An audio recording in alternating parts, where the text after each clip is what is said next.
अभी मेरे साथ पढ़वाते क़िबला, आइए मिलकर पढ़ें। अरे आपने कहना है जिस जिसका ये ईमान है जरा पहले मुझे हाथ उठाकर बताओ कि किस किस का ये ईमान है उसे रिज़्क़, जिंदगी, दौलत, शोहरत हुसैन मौला ने दी है। जिस जिसका ये ईमान है जरा वो हाथ उठाकर बताए। जो ऊपर बैठे हैं उनसे भी गुजारिश है। Sheikh looks at all of this, and what's the language that he uses? He says, I find this problematic. There are some practices going on in the community, which again, I believe they're problematic practices. So for example, the video of the convention which happened in Tanzania. Instead of telling them that, this is in my humble opinion, this is problematic. Who cares about your and my humble opinion, Sheikh?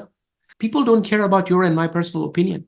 But they do care if they are Shia, if they are lovers and followers of the Ahlul Bayt, they do care about what the Ahlul Bayt said. When this belief, what this poet was promoting, ke Mawla Hussain alayhi salam gives you rizq and Mawla Ali alayhi salam gives you free langar, food, rizq and everything you are getting.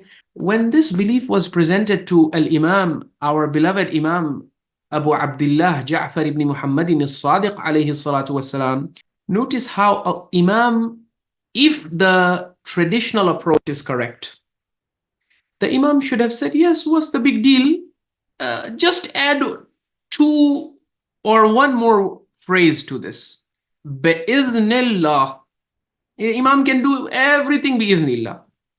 Baba, theoretically, yes, bi-iznillah, everything is possible. Bi-iznillah, you think even I would be able to do miraculous things. Allah, if He gives permission, anyone can do anything. The issue is, did he give the permission or not? Look at the language of the Imam. He says, لَعَنَهُ اللَّهُ وَبَرِئَ مِنْهُ. He says, لَعَنَهُ اللَّهُ, may Allah curse this man, Al-Mufaddal bin Umar, وَبَرِئَ مِنْهُ, and may Allah subhanahu wa ta'ala disassociate and break all ties and connection with this person. فَلْعَنَاهُ وَبْرَأَ مِنْهُ. I want you too, my Shia, I want you too to also invoke the curses of Allah upon him and disassociate from him. Bari Allahu wa rasuluhu minhu.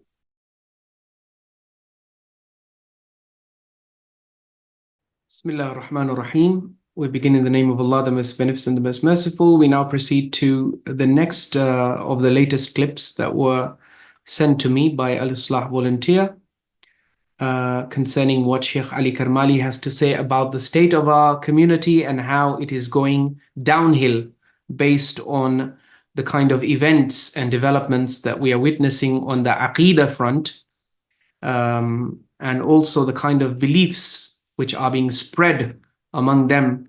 وَالْعِيَاذُ بِاللَّهِ. The respected Sayyid, I agree with some of the points you have made in one of your videos, that there is a requirement for reform in the communities. There are some practices going on in the community, which again, I believe they're problematic practices. So for example, the video of the convention which happened in Tanzania, you shared that. I believe, yes, it has a lot of problems. Unfortunately, if I can put it this way, that the religion somehow has been overtaken by the poets now.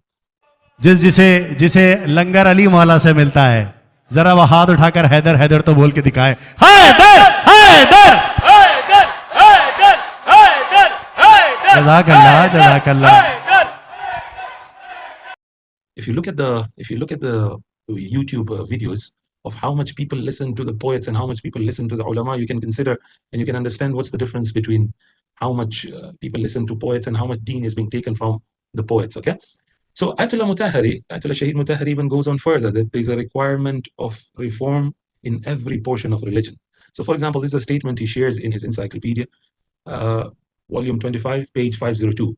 He says, باید اعتراف کنیم که حقیقت اسلام به صورت اصلی در مغز و روح ما موجود نیست. This is a very beautiful statement to go and sit down and reflect upon. That the Islam which is being presented today is not the real Islam. It's an Islam which has been turned upside down to us. Okay, and unfortunately we are seeing some of it in our communities. अभी मेरे साथ पढ़वाते हैं क़िबला, आइए मिलकर पढ़ें। अरे आपने कहना है जिस जिसका ये ईमान है जरा पहले मुझे हाथ उठाकर बताओ कि किस किस का ये ईमान है उसे रिज़्क़, जिंदगी, दौलत, शोहरत हुसैन मौला ने दी है। जिस जिसका ये ईमान है जरा वो हाथ उठाकर बताए। जो ऊपर बैठे हैं उनसे भी गुजारिश है, जिसका ये ईमान है कि उसे जिंदगी हुसैन मौला ने दी है, वो हाथ उठाकर बताए। Right, so May Allah subhanahu wa ta'ala bless the beloved Sheikh for acknowledging and admitting this very important point, that the community is definitely going downhill.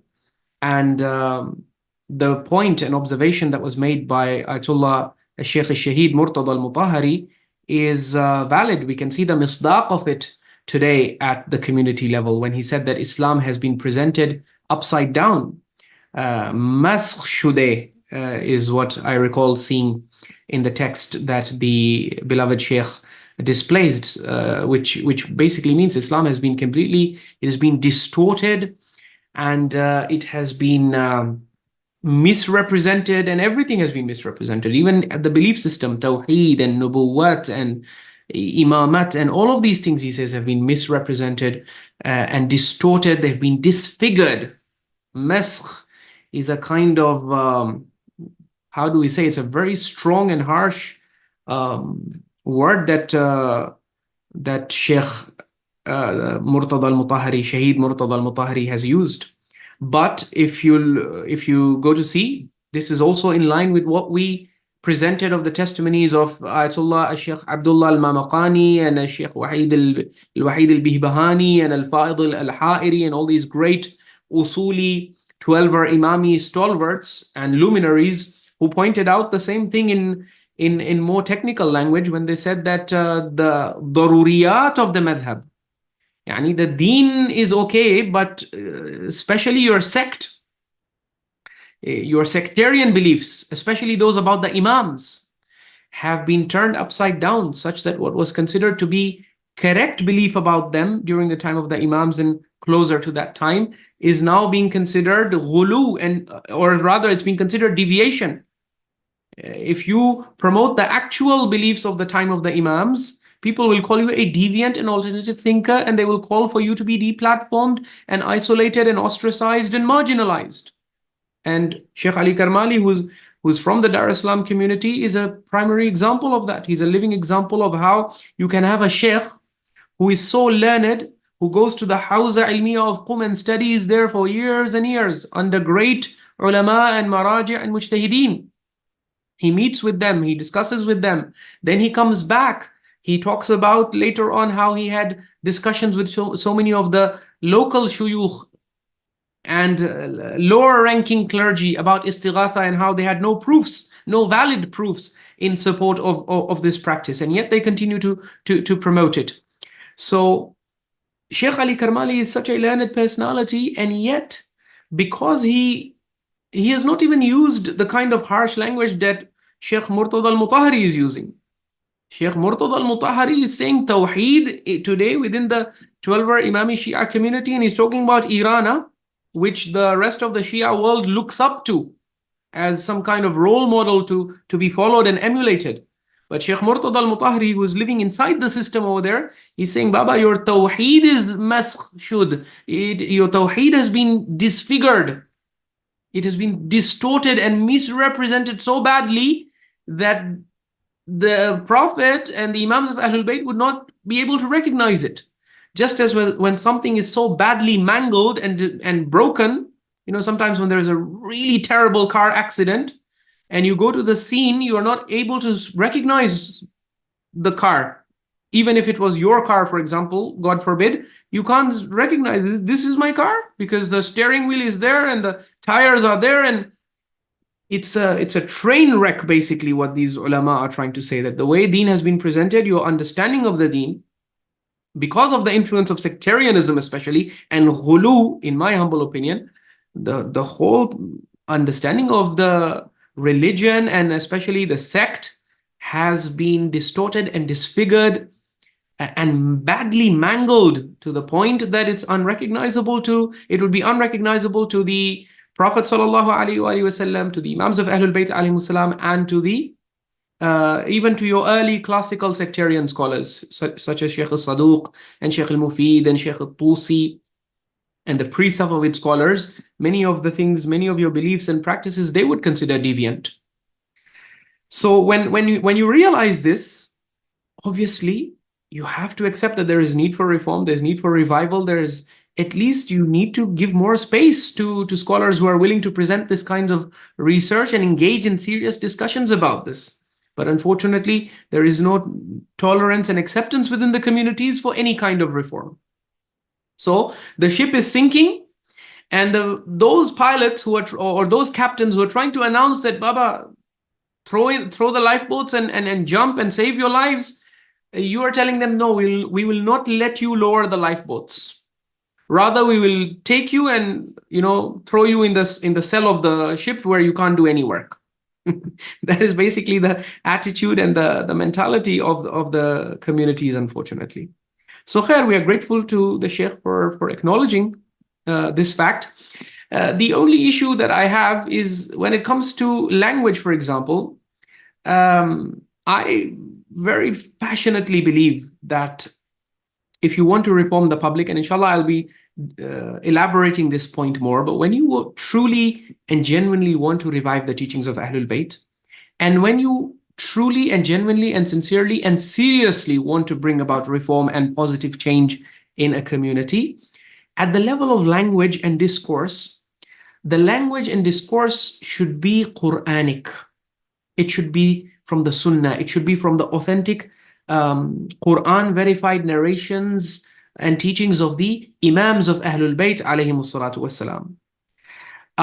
I get it, Sheikh. Both of us, you and I, we are from an academic background. When you spend too much time in academia, there's certain new vocabulary that you start picking up. You start using technical jargon. But I feel this should be avoided because the awam and the masses, as much as possible, and where it is not possible, we can at least explain to them. So, for example, Sheikh is usually quite shy, I would say, and he's too hesitant when he talks about these very manifest and clear deviations, like istighatha to ghayrullah, like wilayah takwiniya and belief in tafweed, like what we saw in the scenes, where the poet was actually promoting and encouraging clear deviation to the masses. Sheikh looks at all of this, and what's the language that he uses? He says, I find this problematic.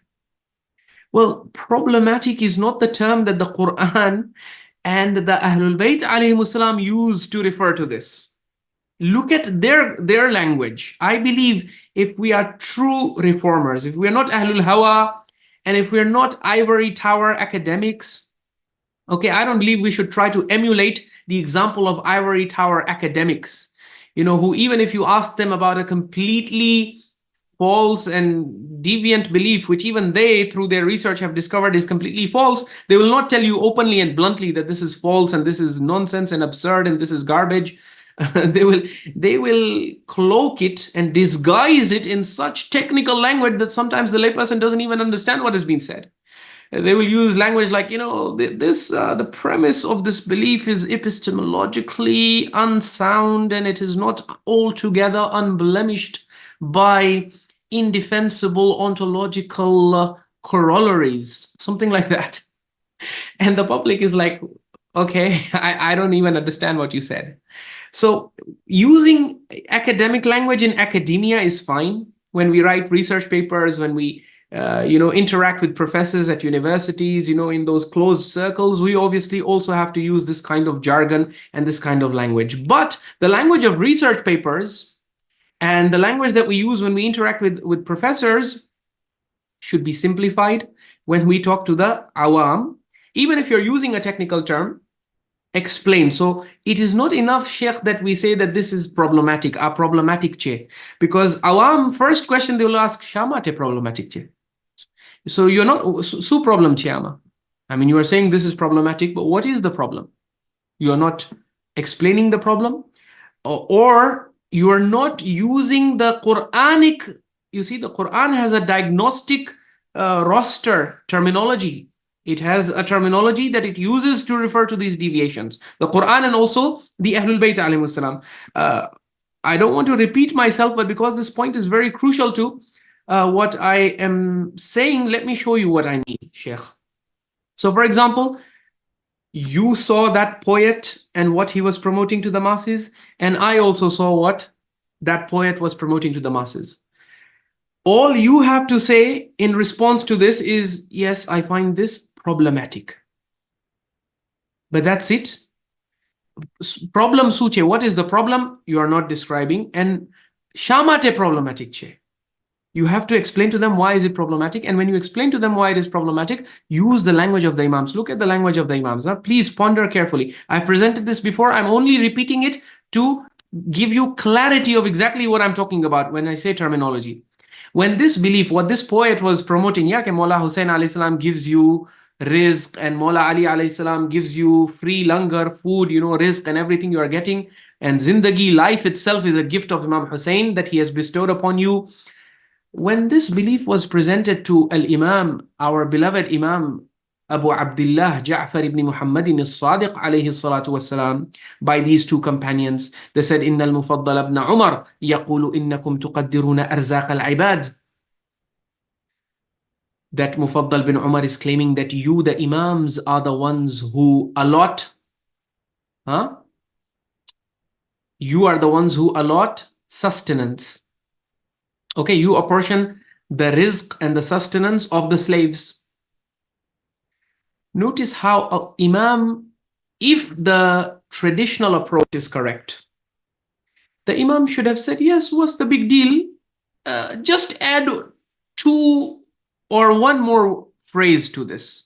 Bi'iznillah. Bi'iznillah, with the permission of Allah. Yes, نحن نقدر أرزاق العباد بإذن من الله وتفويض منه. The Imam could have easily said, if today's current day standard sound bite, which the traditional scholarship gives you, that everything of God, well, a'yadhu billah, they are ready to give it to the Imams, bi'idhnillah. Just add one caveat, bi'idhnillah. It's like, Bismillah makes the animal halal. They are treating divine attributes as that animal which becomes halal for the Imam if you say bi'idhnillah. Imam can do everything bi'idhnillah. Baba, theoretically, yes, bi'idhnillah, everything is possible. Bi'idhnillah, you think even I would be able to do miraculous things. Allah, if He gives permission, anyone can do anything. The issue is, did He give the permission or not? So you see, that's why, because in the case of the Imams, Allah had not given them idhn. Allah has given them no such permission to give rizq or to create or to bring the dead back to life. No such permissions have been given to them. That is why they don't respond by saying, Na'am bi'idhnillah, or by saying, no, the way you are putting it is not right. Bi'idhnillah, if you put it, then it is right. None of these absurd explanations are given by the Imams. Look at the approach and language of the Imam. As soon as the Imam hears this, what does he say? He says, Wallah ma yuqaddiru arzaqana illallah. He starts with a vehement. He doesn't say, oh, hada mushkil, this is problematic. No. He uses very clear language which every lay person can understand. Okay. And he doesn't use academic ivory tower language, which academics who are closed and locked up in ivory towers, he doesn't use that kind of complex and academic terminology that is popular today. He uses very simple and vehement, clear language. He says, Wallah, I swear by Allah, ma yuqaddiru arzaqana illallah. No one apportions and allots our sustenance except Allah. And then he gives an example from his life that everyone can relate to. He says, وَلَقَدْ احْتَجْتُ إِلَىٰ طَعَامٍ لِعِيَالِي فَضَاقَ صَدْرِي وَأَبْلَغْتُ إِلَى الْفِكْرَةِ فِي ذَلِكَ حَتَّى أَحْرَزْتُ قُوتَهُمْ فَعِنْدَهَا طَابَتْ نَفْسِي. I was in need for food for my family once, so my chest was constrained. I became deeply worried due to this, and I thought long and hard about how I would obtain the food, and after exerting myself and seeking it by effort, I obtained it, and then only I became content and pleased. And then look at the language of the Imam. He says, لَعَنَهُ اللَّهُ وَبَرِئَ مِنْهُ. He invokes the la'na of Allah and disassociates. Bara'a means, bara'a. If you want to understand language of Imam, become well versed in language of Quran. There is a Suratul Bara'a, Suratul Tawbah. Bara'a of Allah and the Messenger. Bara'atum min Allahi wa rasulihi ila alladhina ahadtum min al-mushrikeen. What Allah and the Messenger did of bara'a from the mushrikeen, from the pagan polytheists of Mecca, Imam al-Sadiq alayhi salam uses that same language of bara'a from these Shia or wannabe Shia or fake Shia who are claiming these attributes for him. The Imam is saying, I do bara'ah. وأذان من الله ورسوله إلى الناس يوم الحج الأكبر أن الله بريء من المشركين ورسوله. Allah is announcing on the day of Hajj al-Akbar that Allah and His Messenger are bari. They are breaking all ties of relationship, disassociating, excommunicating basically. Qat'i ta'alluq, bara'at in Urdu, we would say qat'i ta'alluq, breaking all ties of relationship and friendship and any kind of association with the person. This is what is called i'lan bara'at. And that's what the Imam does.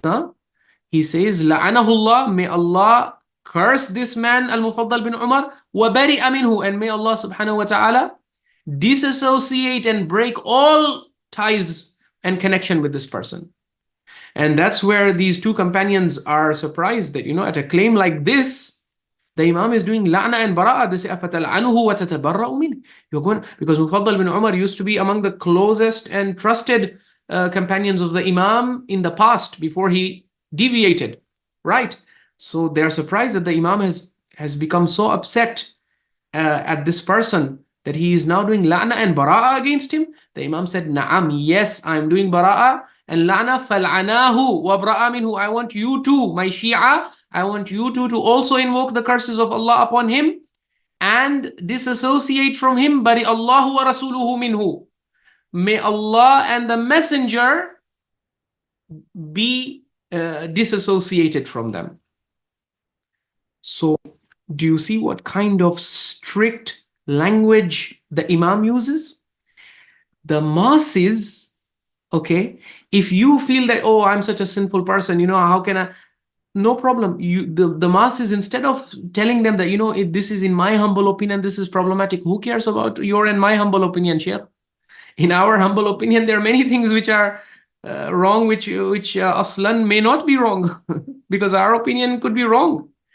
The issue here is that the Imam of the Madhab, Imam Ja'far al-Sadiq alayhi salatu wasalam, based on the Quran, is saying that no, this is not something that you can just brush away as being, this is one of those problematic beliefs which is epistemologically unsound and ontologically unsubstantiated, and he doesn't use this kind of academic language. And I'm not against using this kind of academic language in research papers which are intended for research scholars and professors.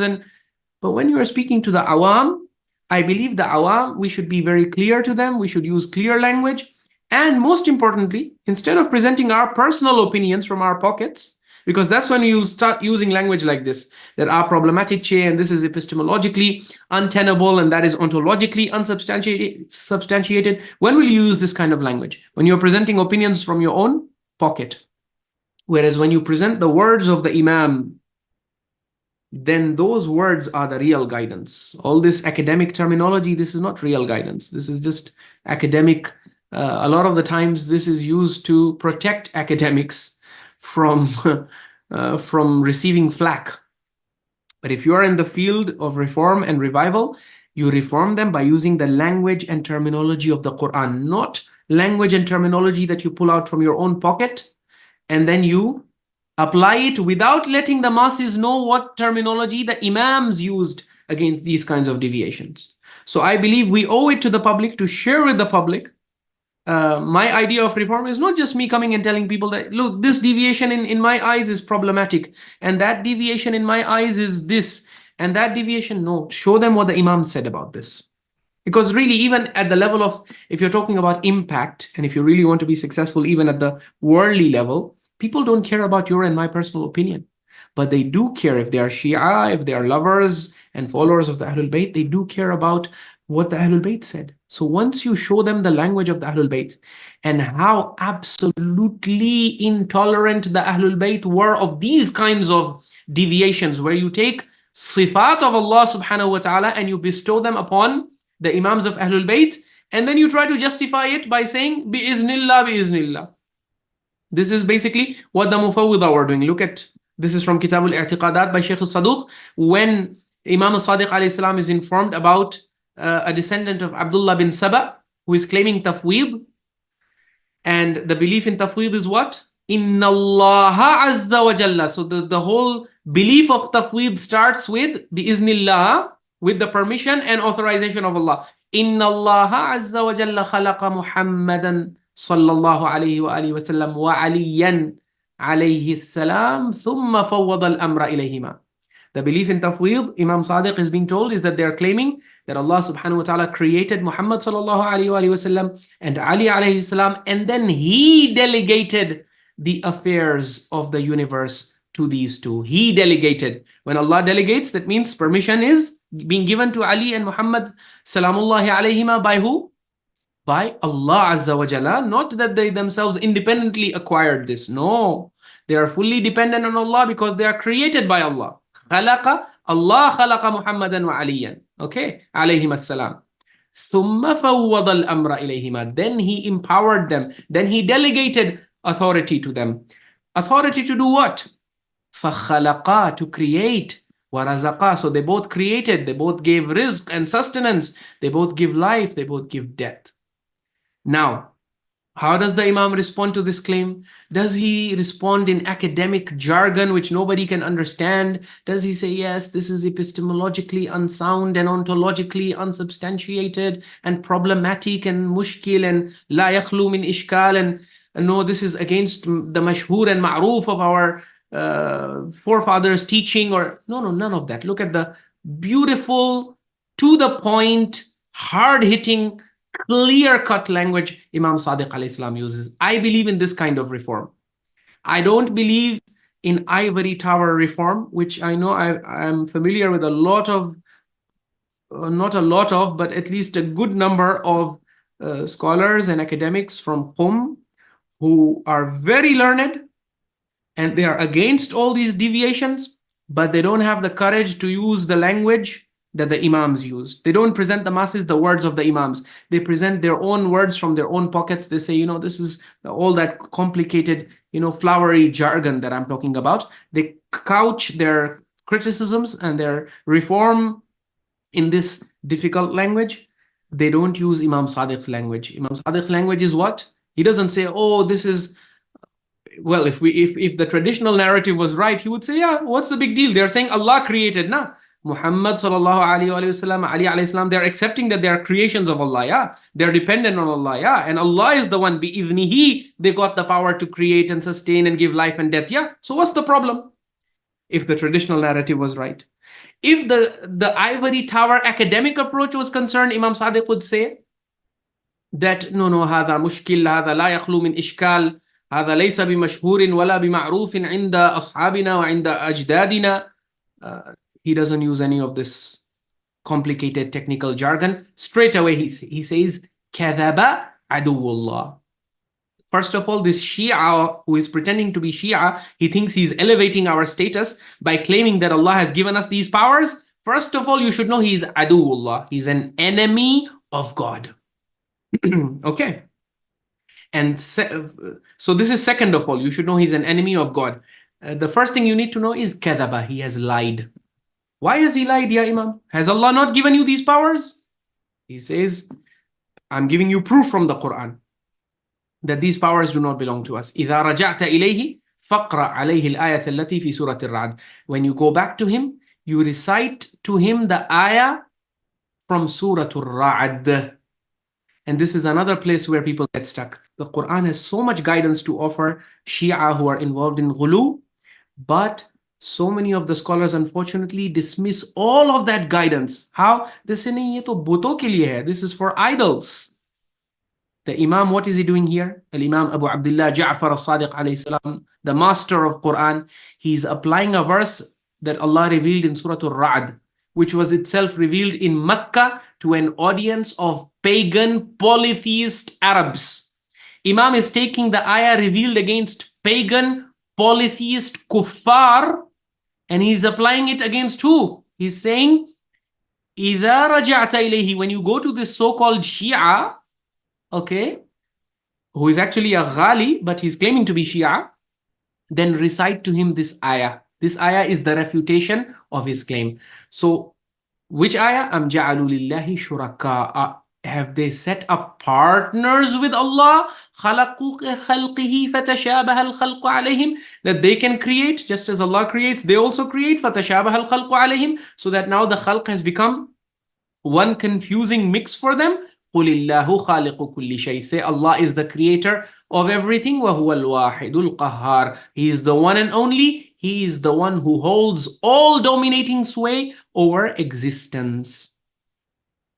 So do you see, that's why فَانْصَرَفْتُ إِلَى الرَّجُلِ, the companion says, I went to that man, فَأَخْبَرْتُهُ بِمَا قَالَ الصَّادِقُ عَلَيْهِ السَّلَامُ. So I informed him of what Imam Sadiq said. Now the result of using such clear-cut language is فَكَأَنَّمَا أَلْقَمْتُهُ حَجَرًا. It was as if I had put a stone in his mouth. فَكَأَنَّمَا خَرَسْ. He became completely dumbstruck. If the Imam had used complicated ivory tower academic language, that this is epistemologically unsound, the person would find hundreds of ta'wilat and he would run away and he would escape and would say, no, the Imam means this or the Imam means that. But the Imam used clear-cut, hard-hitting language. And this is what should be presented to the masses if we are seriously, sincerely, and genuinely interested in bringing them to guidance. If you just say, no, I consider it problematic, in my humble opinion, Baba, no one cares about your opinion. And no one, if you just say it's problematic, where? Did Allah say in the Quran it's problematic? No. You have to present them the language of the Quran. And the Quran, Allah calls these beliefs shirk.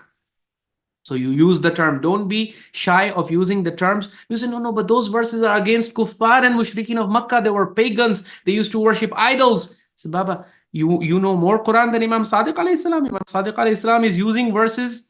And this is not the only narration. I can bring you narration after narration where Imam Sadiq alayhi salam and other Imams like Ar-Rida alayhi salam use the verses revealed against the pagans. They apply it on Shia who are making exaggerated claims about them and who are trying to consciously or unconsciously set them up as equals or rivals with Allah subhanahu wa ta'ala by giving the sifat, giving the exclusive divine attributes, offices and powers of Allah subhanahu wa ta'ala to the Imams of Ahlul Bayt alayhim salam. So very humble request and appeal to the Sheikh that as far as our language is concerned, first of all, we should be prioritizing presenting the Imam's words to the people. You seem to be going more towards scholars, Ayatollah Sistani no fatwa ache ne ache, that can all be tertiary evidence. First, Quran. What does Allah call this in the Quran? Then, what does the Prophet call it in his hadith and sunnah? Then, what do the Imams of Ahlul Bayt call this deviation in their teachings? And then after that, if you want to, as an added bonus, you can also present scholarly opinions which correctly mirror and reflect the guidance of the Quran and the language of the Quran and the Prophet sallallahu alaihi wasallam and the Imams of Ahlul Bayt. Wa akhiru da'wana and alhamdulillah rabbil alameen. Wassalamu alaikum wa rahmatullahi wa barakatuh.